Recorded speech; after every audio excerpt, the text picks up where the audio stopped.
One time ওষুধ খাইছেন, ঠিক না বেশি? আপনারা রাস্তার পাশ থেকে ওষুধ কিনা খাইছেন, অজিত দেখায় হাত উড়ান তো, কেউ দেখাইতে না সরবে, কিন্তু খাইছেন গ্যারান্টেড।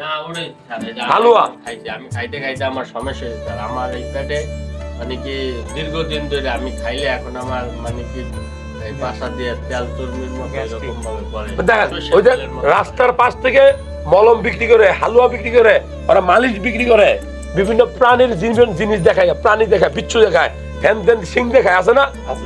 এগুলো মজমা আমিও যাই গিয়া শুনি, গান বাজায় সুন্দর সুন্দর সুন্দর সুন্দর গান বাজায়। আর ওদের এখানে কাস্টমার থাকে কিন্তু প্রচুর, যে ভাই আমরা 3 সপ্তাহ খুঁজে, আপনি কইছিলেন দাদা দেন ওষুধ দেন, 3 সপ্তাহ আগে তো ওষুধ দিয়েছেন, আপনার ভাবিতে সেই খুশি।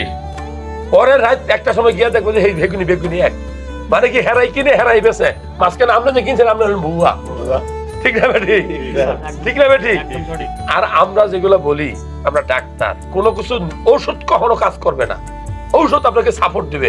আপনি ভালো ভালো খাবার খান, আপনার হরমোন লেভেল বাড়ান, আপনি নিয়মিত ব্যায়াম করেন, আপনি যে চুলাটা বড় করছেন, যার চুলা পেট সামনে আগাবো, হেয়ার পেনিস ছোট হইব, ঠিক না বেটি?